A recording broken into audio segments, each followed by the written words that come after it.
Good morning, everybody, and welcome to Living Astrology with Janet Hickox.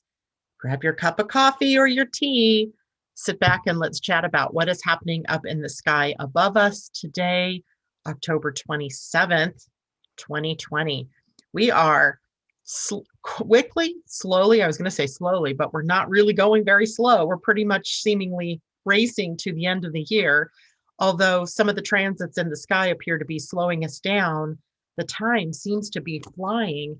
I mean, who knew? It just seems like only yesterday we were looking at January 1st, hopeful and inspired by what could be for 2020.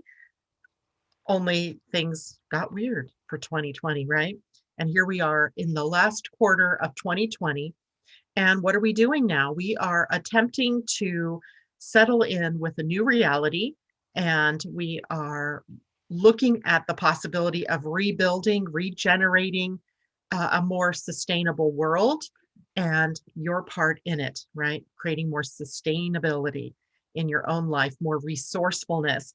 And I just want to remind everybody that the nodes had shifted back earlier in the month, at the end of September, actually.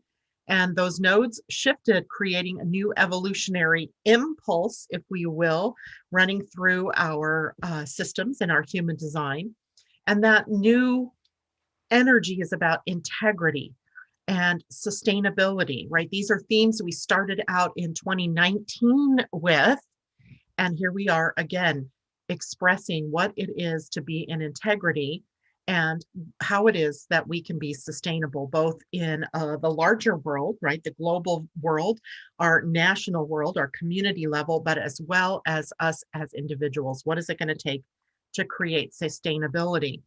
And, excuse me. And the other thing that I've seen a lot is people's lives crashing down around them in certain ways, especially in this last quarter since about September, where anything that isn't resonating with their truth, the capital T truth, right, is being like undermined and slipping away and being replaced, hopefully, maybe not yet, but soon to be replaced with what is more in keeping with everybody's desires, when what is keeping with everybody's truths. So if you're feeling like you're a part of this crashing down around you and then opening up to something new, that's all a part of what's happening. And no matter what it is, it can be shocking. Remember, Mars is sitting at the gate 51, and the gate 51 on the ego or heart center has the energy of shock, but it is about initiating us into a new way of being, moving us forward toward universal love, which is the gate at the other end, gate 25. So right now there can be shocking events in the outer world that affect you, shocking events in your own life that affect you, but the net energy is about moving you forward and causing you to let go of the old beliefs so that you can move more fully into love and more fully into sustainability. And that starts with your integrity, right? So that's another big word. So I know we talked about that before, and I just wanted to make sure you realize that's a theme that's playing out likely all the way through the end of the year. And even, I don't believe it changes again until February. So we have a long-term look in our own lives and in the lives of our communities and our nations and the world around being in integrity, living from our values, and creating a sustainable world, right? And that might mean places still get hit with crashing and burning wherever it is we have built something unsustainable. So that can play out across the board. It can be in our finances. So I can envision an economy sort of tanking again. I can envision places where we have built unsustainably, and we see the effects of that with floods and fires and all kinds of other natural disasters. I can see that this may affect us personally in our relationships, where relationships have been built more on codependency instead of being interdependent or independent, and many other places in our life, even our own bodies, possibly showing us where it is that we are out of alignment, right? Every part of your body resonates with an astrological sign and also an association of your body to human design. And even in the gene keys, we see how the proteins and amino acids are built in the body, and that how it highlights a genetic code within you. So we're looking at both the micro, the little teeny parts of yourself, and the macro, the bigger part of yourself out in the world. So what is changing in your life? What are the challenges that are appearing? Are they minor? Are they mediocre? Are they big? And the key isn't about the challenge or what's showing up. It is, how are you going to respond to what is showing up in your life? And how are we as citizens or as humans going to show up and respond to the challenges that face us as a globe or as a nation? So we have a lot going on in these last few months. And I was thinking about how dramatic most of 2020 has been, both personally and, in the wider world. For members of my own family and for even, I can't say that it has been dramatic necessarily for me personally, but certainly there have been some really highlighted key moments. And right now, while we still have two inner planets in retrograde, it's a perfect time to do that retrospective of your life. Especially, if you sit back and you look out over 2020, what have you learned? What have you let go of? What do you still need to let go of? What do you need to make room for in your life? We're still in baggage release mode, right? We can sort of let go of some of that baggage. So we have a lot of possibility in this last quarter of the year to really get clean, to get clear, to crystallize for ourselves what it is that we really want. Are we living from our values, our core agreements that we came here to the planet with, or are we off on some tangent where we need to sort of draw ourselves back in and get back on course to move forward? Right. So I'm spending time talking about this morning because we have some interesting energies that are popping up that are going to affect us today, all the way through the rest of this week and into the first 10 days or so of November. And I can't even believe we're talking about November because it's fast approaching here. And those transits that are occurring are tricky. And they are big in some cases. In other cases, they're sort of secretive, behind the scenes or under the surface. And it's hard to see clear to what it is that they mean for us as individuals. So let's launch in then today. And let me just say a quick good morning to everybody, see who's checked in with us so far. Good morning, Elisa. It's good to see you. Kimberly Eberhardt and Kathleen Mallory, good morning. And Tati. Amy D, hello. Ingrid, bonjour to you too. Pauline, good morning. Jennifer Peachy, hello. Mimi, good morning. Adrienne Jones, good morning. Pauline says, confusing that heart and ego in the same area. How is this unless ego is in balance to the heart? I'll speak to that in just a second, Pauline. That's a great question, though. Ursula, good morning. She says, love and light for all of us. Indeed, we need that. Sylvester, good to see you. Sending love and positive vibes as he always does. Take a step back. Take things a step at a time. Deep breaths. Hydrate. Peace and love. I love it. Ursula says, black screen, can't see you. Yeah, I don't know what that's about. Can you see me? Because I can see me. So I don't know. I don't know what to say about that, Ursula. I'm wearing black, but I don't think that's causing a black screen. So hopefully you're not the only, hopefully it's just something in your computer that I'm really, because I seem to be visible. And I also see myself in YouTube. So maybe do a refresh on your screen or something.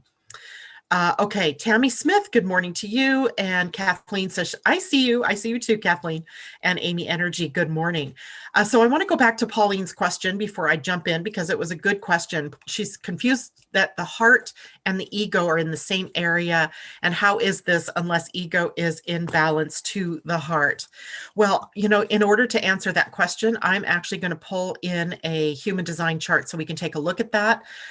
Give me just a minute to bring one up for my screen. And let's see, that was in downloads. This is actually going to be the chart for yesterday.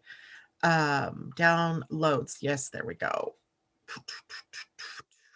Boy, I was doing a lot of work yesterday. There's the just now chart for the day. Way down there. And let's do some sharing here. All right, so what you're going to see is the human design chart. This was actually the chart of the day for yesterday. It's different now as the moon will have moved, and that changes up the energies. But I want you to look here. What Pauline is asking the question is about these two centers.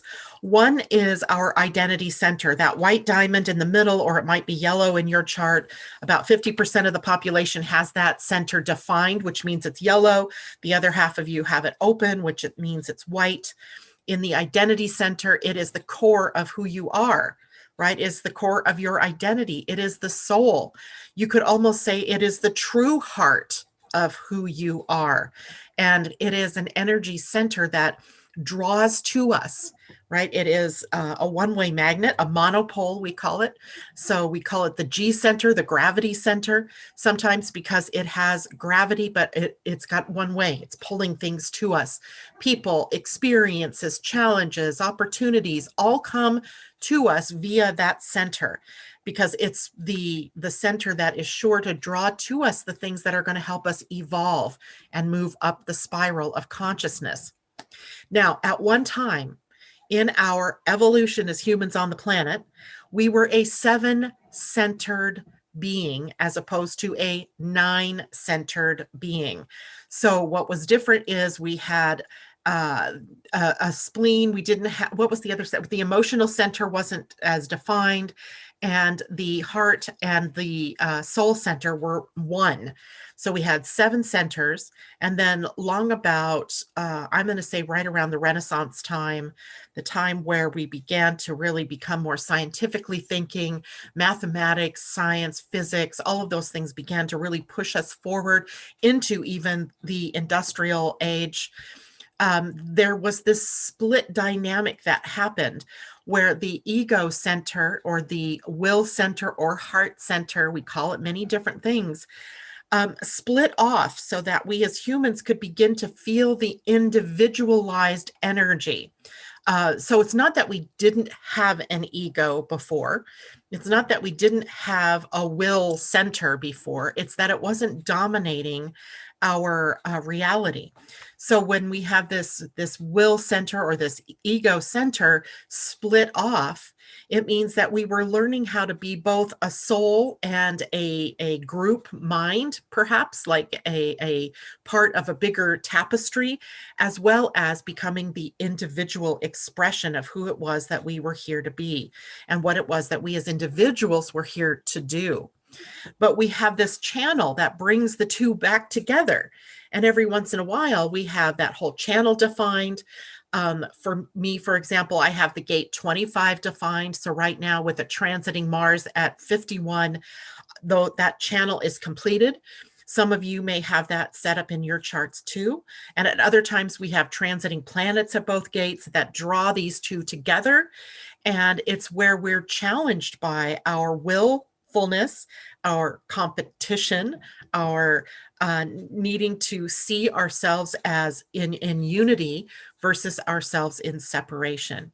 So these two centers, even though they're both considered, a kind of part of the heart, this particular piece of the heart was more about allowing for us to become individuals.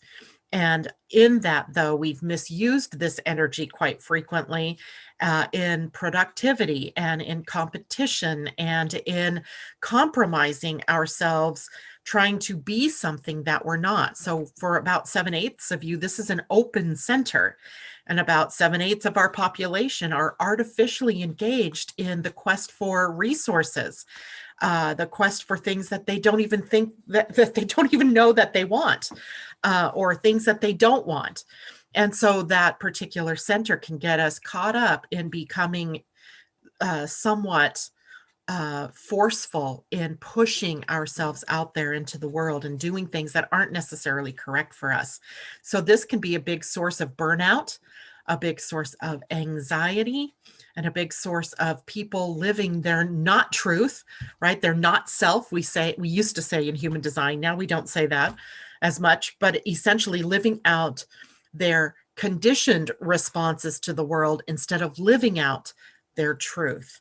So the whole purpose behind knowing your human design, living your human design, is to tease out what is true you and what is not the true you.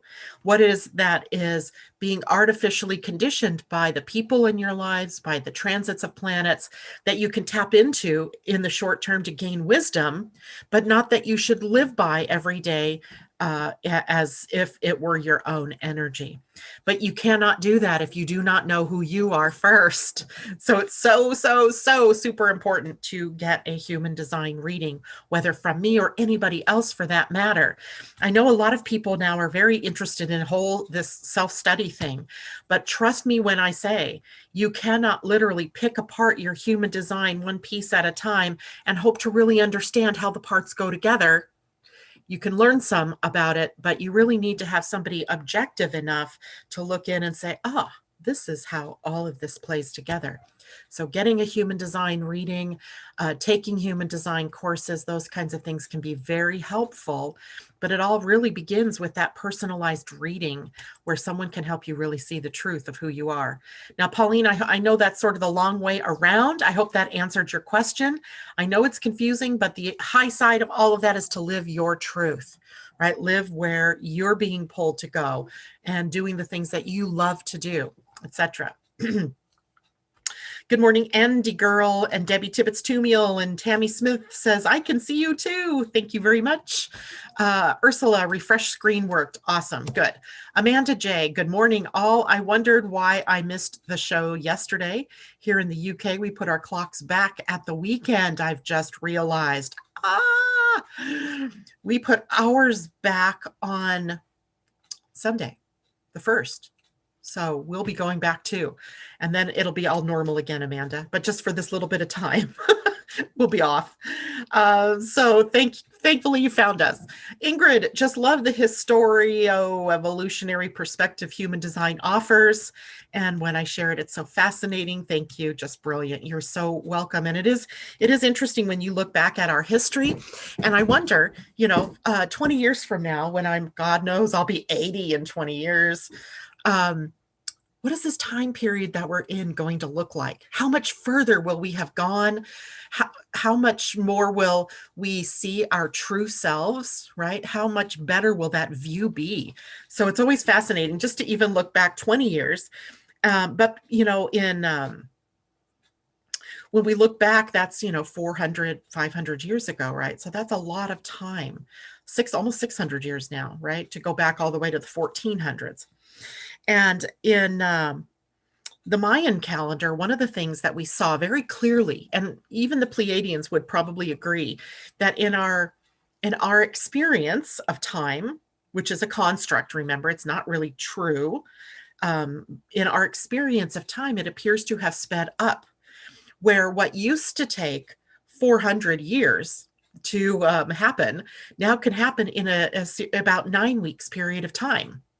So we have time as we perceive it speeding up, which means that there's way more packed into every single day. And if we look back even just a year or two ago, you can see how much change there's been in the planet in just that short period of time. So for all of us, at least in this period of time, it seems to us like time has sped up, but these changes are happening and it just seems like time has sped up. There's more compacted into that period of time. So 20 years is going to seem like huge, right? It's going to seem like that 400 years change, which on one hand gives me pause, right? That time is speeding by so fast. But on the other hand, it also makes me hopeful that some of the big challenges that we face as people, that we face as humans on a planet that's, short on resources, that we can, in a short period of time, really affect change. So that makes me hopeful, right? That we can involve ourselves in integrity, and through integrity, we can find ourselves in a sustainability sort of equation where we're doing things and making decisions because it's sustainable, not because it makes the billionaires more money or the millionaires more money, or because well, frankly, that's what it comes down to, right? Everything is all about the chase for more money. So and that's not sustainable in and of itself. That whole chase is not sustainable. So, and it isn't an integrity, because you're chewing up somebody else's resources, right? You're chewing up a finite piece of ground and hoping that we'll just fly off to the moon or to Mars when we've ruined this place. That sounds sort of like a virus, doesn't it? Right? A virus kills off its host and then dies. And when there's no more to eat, no more to chew up, it's done. Well, that's kind of what we as human beings have been doing, right? Chewing up our resources and not giving as much back as we are taking. And that isn't sustainable. So a lot of ways that is playing out. But we've woken up to this, right? We are really aware that this is going on. It's just a matter now of having the will to change it, right? To move in a new direction. So, all right, now let's get off the soapbox for a while and talk about today's transits, shall we? The moon today is in Pisces all day. I know that it goes into the void. Let's see, today at 5:46 p.m. my time. So 8:46 p.m. this evening, the moon will go into the void, and it will be in the void until 1:45 a.m. my time, 4:45 a.m. for those of you on the East Coast. So by the time we wake up tomorrow morning, the moon will be in Aries. You know what that means, right?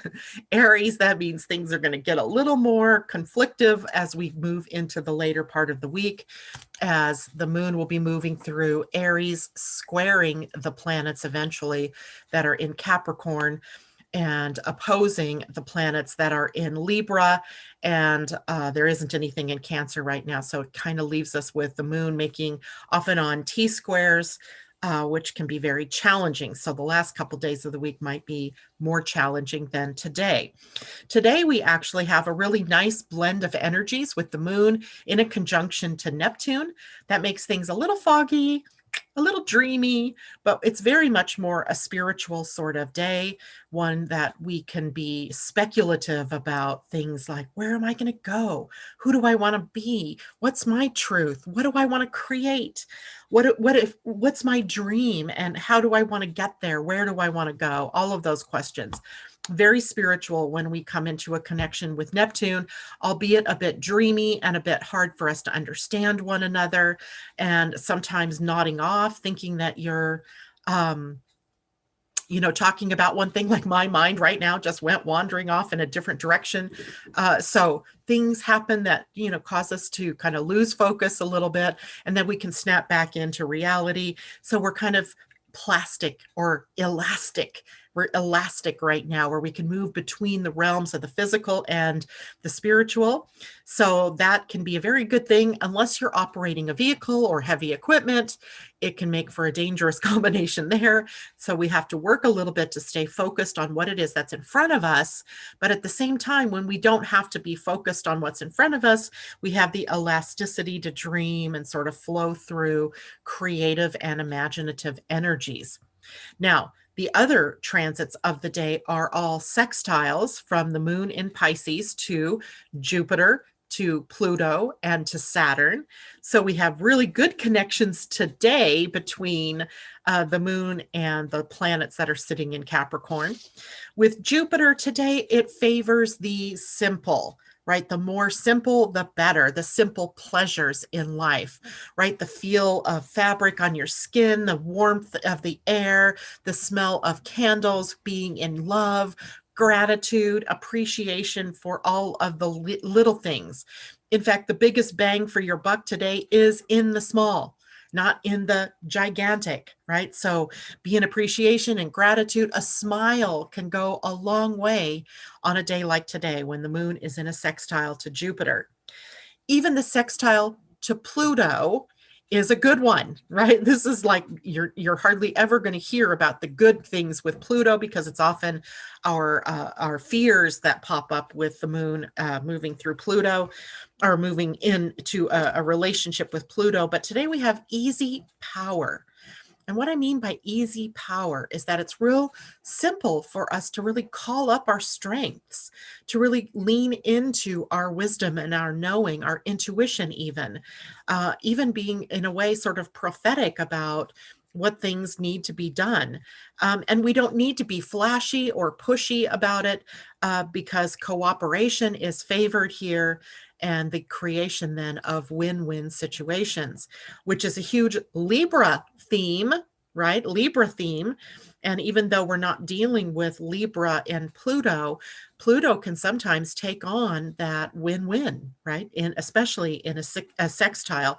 And by the way, just for education purposes, the sextile is a 60-degree relationship between the planets.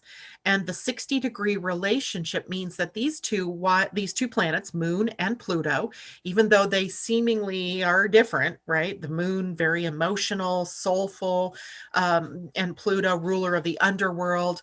They can see each other's point of view.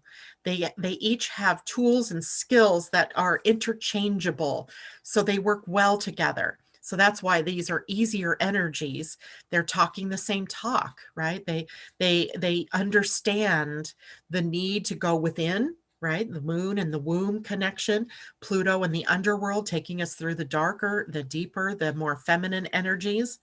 So they talk the same talk. And in this situation, then by moving inward a bit, we can see how it is that we can create those possible pathways of winning, win-win, right? Not where someone has to lose. Now, the sextile to Saturn is also not ideal. I mean, it's not like the perfect kind of moon connection because Saturn, of course, is more stable. He's more foundation oriented. He is very stern, right? It's a planet that takes us into responsibility and duty. But even now, the stable coolness of Saturn supports us in being able to see how each of us has our strengths and to be able to thank each other and be in gratitude for one another and for the small little things that we can do to help one another here, to create that more sustainable world, to create resourcefulness, right? And every little step matters. That's kind of what this is telling us, right? Even one little being cautious about doing something can pay off in a big way. So with Saturn, it is erring on the side of caution, giving us the ability to see how we can be more in integrity, how we can be more in sustainability, and being more resourceful. All right, so that's our moon today, right? Moon in Pisces. It's a pretty good day, and in terms of the movement of the moon and what the energies kind of cycle through for us today. But it's a big day for another reason. I'm going to ask a question. What does November 10th and today have in common? Right, you probably don't know this, but they have something huge in common, and it is why today is a day for you to watch and listen to everything that's going on around you. Pay attention to what you're thinking, pay attention to what you're hearing, pay attention to what you're speaking, because today Mercury retrograde moves back out of Scorpio backward into Libra. And this happened today, and then we'll experience this again on November 10th. And that's just literally what, 15 days away, a couple of weeks away. So there's going to be a connection between what goes on today, what you hear in the news, what news is breaking, what's happening in your personal life, what are you hearing or communicating today, what's the message that you seem to be repeating today, because it's got something important to share with you. or you are finding that you have something important to share with others. When Mercury moves backward into a new sign, we get new energy, sort of a retrospective, a retro view of what we first found out maybe more than a month ago when Mercury was first moving through this territory. And it's interesting to look at this through human design, because where we find Mercury is at the gate 50 on the spleen center, which is the gate of values, right? Remember, we talked about that when the sun was there just 2 weeks ago, teaching us about what is it that we value? Are we living our core values, and how that is a distinctly feminine energy? And it is the feminine that lays down the template for the values of which society is going to live by. The feminine energy, right? That caring and nurturing, and the fact that we value good health, that we value good food, that we value good education, clean water, clean environment, whatever it is that we decide as human beings that we have as a value, that is the feminine's job to lay that template. So today we have then this opportunity, and for the next several days, to learn more about the fears that we might have about being responsible, about how are we being overly responsible, overly nurturing, because the 50, remember we talked about it in the gene keys, where it's the gate of corruption. In the shadow, it's corruption.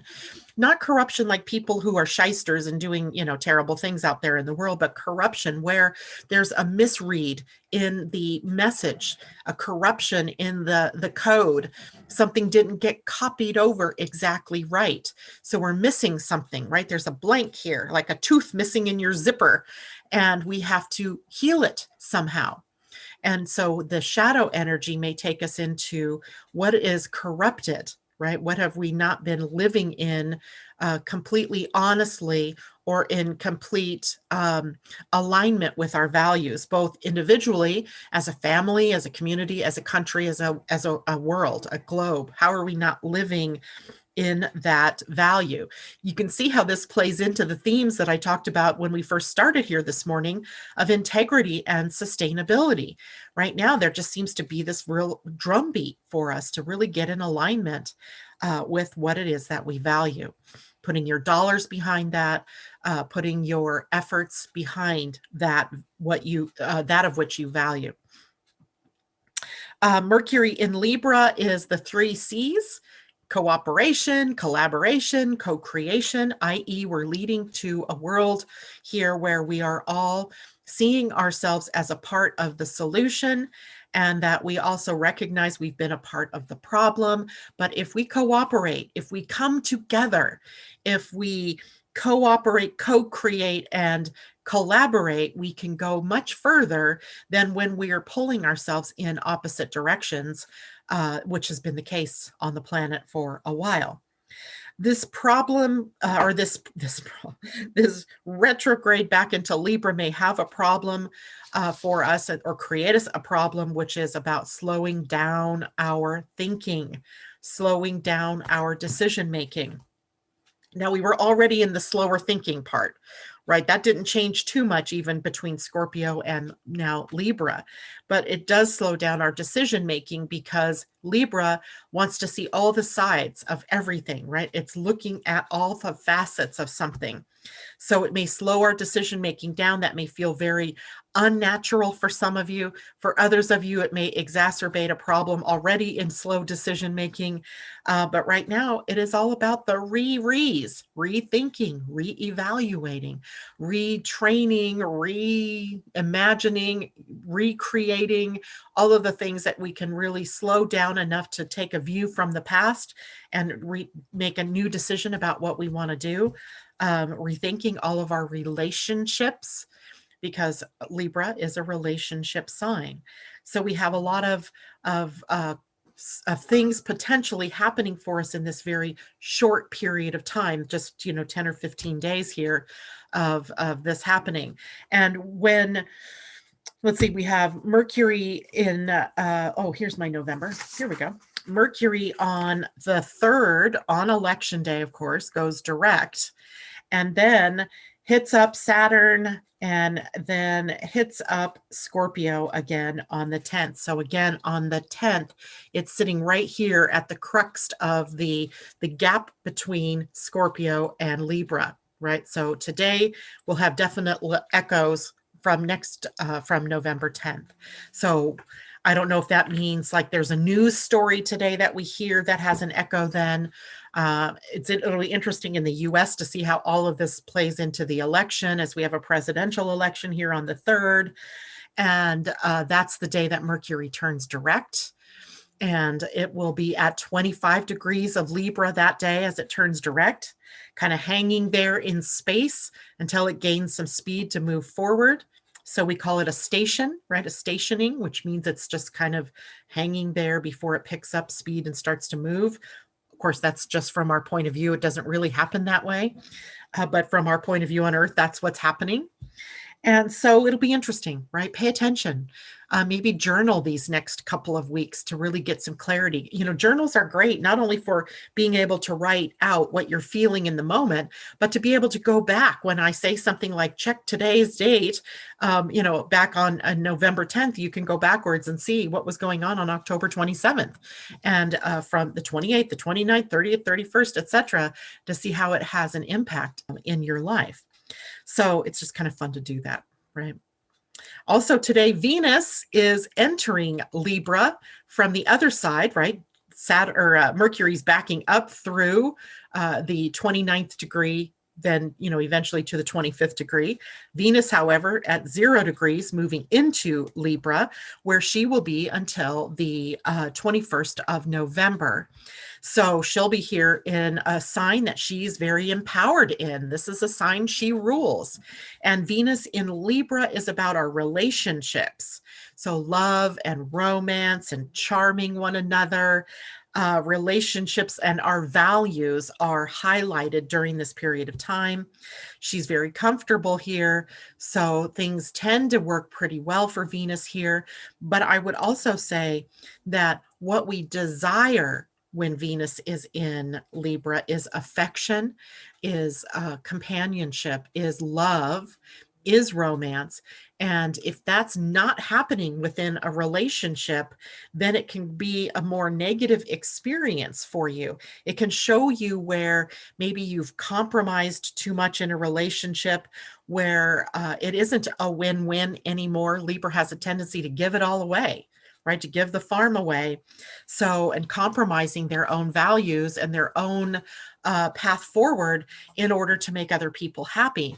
Now, there is benefit to compromise. So don't get me wrong there. There is benefit to creating the win-win, but a win-win can sometimes become a win-lose if you are giving too much of yourself away. It's the same reason why a stewardess in an airplane or a steward will tell you to put your own oxygen mask on first, because if you can't breathe, you can't help anybody. So we may have to come into some form of awareness over these next few weeks about how that plays out in our lives, where we're giving too much away or where we're taking too much and not giving enough. Either side, right, is an out of balance situation, and Libra is the scales of balance. So Venus balancing, harmonizing, beautifying everything that she comes into contact with over the next month. We may even be more artistically inclined, more seeing of the beauty in the world, not so much of the negative in the world, but that shadow energy, because we have to talk about the shadow energy. We can't get away without it. And we've got to look at where we are being dependent or codependent with someone else, or in a situation in our businesses or in our relationships where we are giving too much away, or where we have been too eager to please, right? Where we're kind of like a little lapdog just trying to get things, make everybody happy. But in the process, we're not making ourselves happy. That isn't sustainable. And literally that will come crashing down on you when Venus moves out of Libra and into Scorpio, because now the underworld will get exposed. But we don't have to worry about that one yet. Just be wise and awake during this period of time so that you can really get a view to what is happening in your relationships during that time. Venus, by the way, in at least the beginning week here, will be at the gate 46 in your human design. The gate 46 is the gate of physical pleasure, physical, being affectionate and loving, being sensual, being in the body, loving your body, taking care of your temple, if you will, strengthening it, feeding it, giving it rest, giving it some exercise, and recognizing that it is the house, the vehicle for your soul.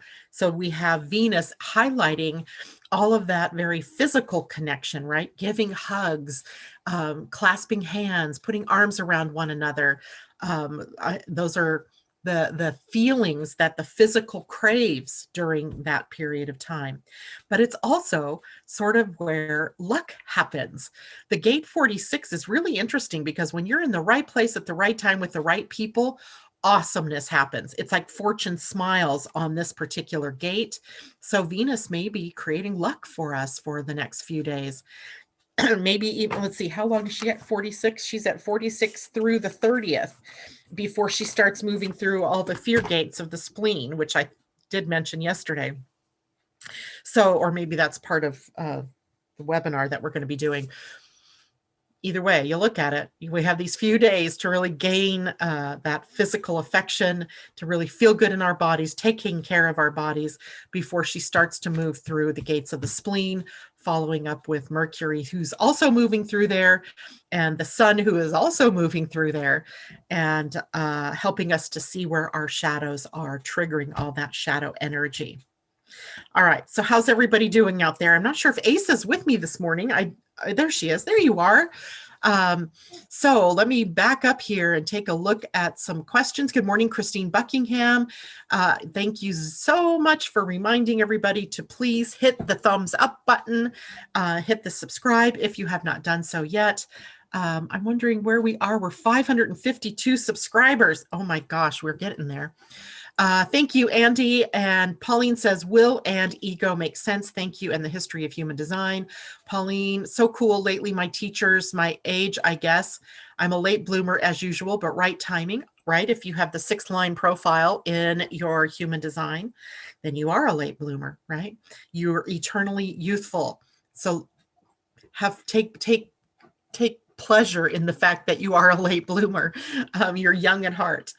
Pauline wants to know how long Mercury in Libra and November 10th is the ephemeris where to look. I'm not sure I understand that question, Pauline, but how long is Mercury in Libra? Not only until November 10th, right? That's when he'll again be sitting at this crux moving forward, but crossing over into Scorpio at that point in time. Okay, so hopefully that answers your question. Ursula, Janet, Karen Curry mentioned about evolutionary shift in human design that begins 2027.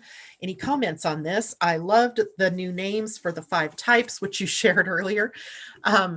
Yes, in fact, I had done a series with Angel Heart Radio on this solar plexus mutation. And we're sitting 7 years out from it right now, but things are happening already that are leading us in that direction. And I do another episode with Anea and Carol-Ann on November, I always forget, they're a day ahead of me. So 12th for them, 11th, November 11th, Veterans Day. I'll be doing a 4th installment with them. And perhaps you can go to their Angel Heart Radio Facebook page and get back videos from the talk that we did give on the solar plexus mutation. And I love the idea that that's mutation is occurring. I think it might have some impacts on humanity that we're not expecting. That might come as a bitter pill almost to swallow. I talked about those first, right? In my talk with Anea and with Carol-Ann, I got all the negative stuff out of the way first. And then we went into what would some of the good things be that we might see out of that solar plexus mutation. So it's a huge shift, right? It's an evolutionary leap, one that we haven't had in about 400 years or so, since we leaped from the 7 to the 9 center human design. So, and we'll talk more about this as time goes on, especially when the outer world starts to show us things like that resemble that solar plexus mutation. Well, I'll call it to your attention. Pauline also asks, Mars in retrograde already slowing us down or slow-mo, right? Yes, indeed. Mars does not turn direct until the 13th of November. So we have a while yet of that retrograde. So use it to your advantage. Go back within yourself and look at, are you really living according to what you truly desire? Or have you just been people pleasing or living, what you think other people expect of you? It's time then to reimagine what you want to be, who you want to be, what you want to do, where you want to go, all of that. And remembering that right now and forever from now, our thoughts are running at the speed of light, it seems like. So what you're focused on is what you're creating. So if you're focusing on something that you don't want, you may notice how quickly it shows up. Right? Which means that the opposite is also true. When you're focusing on what you really love or what you really desire, then that's also happening really quickly. So it's a very interesting thing that we're at right now, an energy that we're at about really watching what it is your mind is on. What are you thinking about? And then because the mind triggers feelings, emotions, and if we come up with emotions that match that, if it's negative, then we add more power to that creation. If it's positive, we add more power to that creation too. So it's all happening. Asteroid coming close on Halloween and the day before elections. Is there any indication in astrology at all? Well, yes, but I would go to human design astrology, where Mars in retrograde is sitting at the gate of shock, and those kinds of things can be quite shocking. But I don't necessarily see that I didn't read. I read that there were these asteroids, they were coming close, but I didn't see that they were 100% sure it was going to pass us, but they weren't 100% sure either that it was going to hit us. So I'm not very worried about that at all. I'm more worried in my own little world at things that are happening on the Earth's tectonic plates. Yesterday, I read an article about the state of Washington, Oregon, and Northern California having moved westward toward the ocean 4 to 6 millimeters in just 1 week. Now, you might think that's just this itty bitty bit, but you're talking a gigantic piece of the Earth's crust moving in less than 7 days. That to the west, right, outward toward the ocean.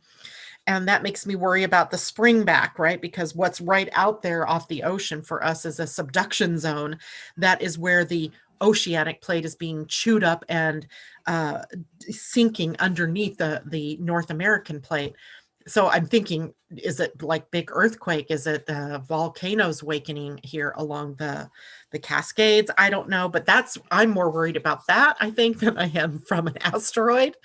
Not worried really, but just watchful, right? Just watchful about what's happening with the Earth. And remember, this particular Pleiadian-Earth week that we moved into, this spiral of consciousness was about evolving. Right? In the Mayan calendar, this was Kaban, and Kaban was the energy of an earthquake, the energy that's released in an earthquake or in a shock of some sort. So the whole of this 13-day period of time that we're in, today's day 11, so we only have 2 more days of this period of time, should be that some things might have come forward that shocked us in some way, or act as a wake-up call. So I hope that answers your question there. I don't know astrologically. I would be tempted to be a little wary as we move into the next 20 years about asteroids because of the focus from the earth signs to the air, and asteroids, of course, something coming from in the atmosphere or the air landing here on the planet. So maybe not.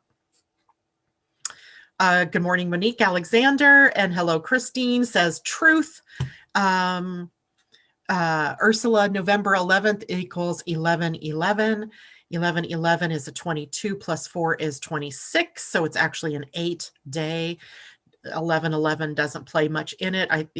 That drives me crazy when people do that. You'll hear it all the time where people take what they want to see, which is 1111, but they forget that 1111 is tied to 2020. So the whole of the number is an 8, which is even better, I think, than 1111, because 8 is the number of the heart, right? It's the number of our connection, face to face, heart to heart, heaven to earth. It is that connection where we see each other in the reflection of ourselves. So to me, that day, 1111 is truly an 8 day, a day of power, a day of humanity, a day where we can remember our heart-to-heart connection. And Ursula says, Angel Heart with Angel 1111. Pauline, not worried about info used for the whole planet healing group to work on. Thanks for sharing about tectonic plates. Yeah, if you don't live along the West Coast, likely you don't have too much to worry about with tectonic plates. Although, here's something that has been just niggling in my mind, and I don't give it a lot of headspace, but I noted this, that there has been movement along the New Madrid fault along the Mississippi and in the central part of the country. And in 2024, we have another major eclipse occurring that crosses the last eclipse, the 2017 eclipse, and creates an X marks the spot right here in the US, right at the southern part of Illinois. And it makes me wonder if there's some kind of major phenomenon that might occur in that particular part of our nation during that period of time too. So again, these aren't fearful things. These are just things that show that the dynamics on the planet is changing, that they're in flux. And so are we, right? So are we. Okay, UFOs, air, that's another great one, Pauline. I've been wondering about that myself. I feel like we've already made contact. I don't think anybody would question that. But is it the kind of contact that's going to be positive and uplifting? Or is it, more scary than that?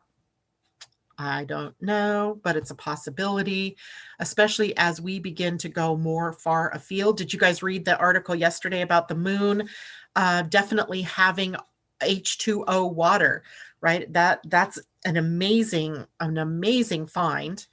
At first they thought that there was the precursor to water, the hydroxyl atom, the OH, right? You know that water is H2O. Well, OH is basically saying one hydrogen and one oxygen. When it blends with another hydrogen, then you get water. I mean, another oxygen, you get water. So we thought that there was water, the potential for water locked up in hydroxyls on the moon.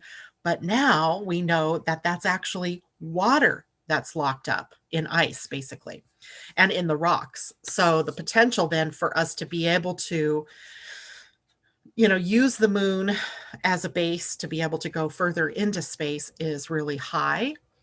But that also means that the incidences of us perhaps finding and meeting up with our extraterrestrial brothers and sisters is pretty high as well. So I totally expect that in the next 20 years that we're going to hear more and more about that as well. So, wow, we've crossed a lot of territory today.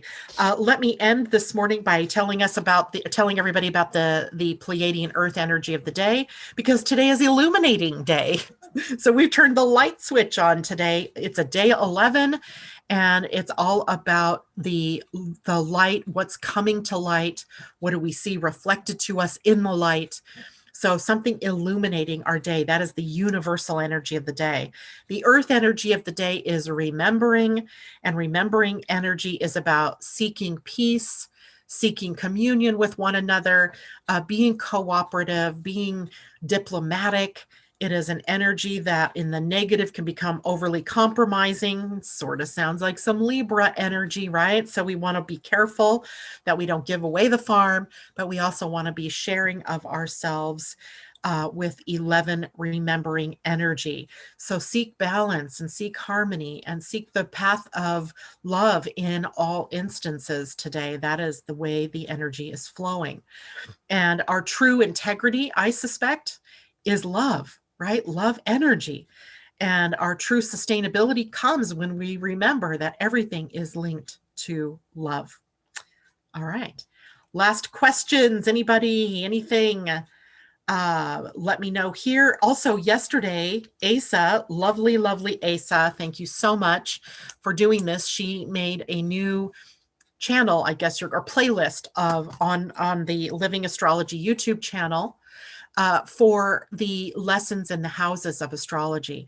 And at some point, I may go in at even and edit those videos to have just that part of the video for us all.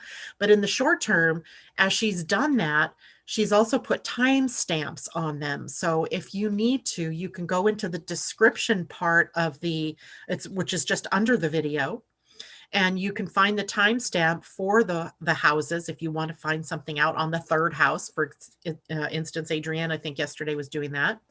Click on that timestamp and it will take you to that part of the video. So it's wonderful. The timestamps help you just like fast forward in a fast way to the part of the video you want to hear. And the next thing, tomorrow's the Wednesday, so we're going to go into the 10th house and talk about the 10th house. And after that, I had thought I would go into aspects. But when we're done with the houses, I think what I want to do is go into the planets and start placing planets into those houses so we get an idea of how that changes up the energy. But that's coming in another 3 to 4 weeks. So, all right. See you at noon today. Yes, today at noon. If you're part of the membership, we are doing the November webinar, What's Up in the Stars, for the month of November. It's an interesting month, certainly. And we have our first eclipse of this season in November. So something to look forward to there. So for those of you in the membership, I'll see you at noon on the Living Astrology Academy Facebook page, or I've listed the Zoom link there. You can join me live on Zoom. That is it for me this morning, guys. Take care. Much love to all of you, and I'll see you tomorrow morning. All right. Bye for now.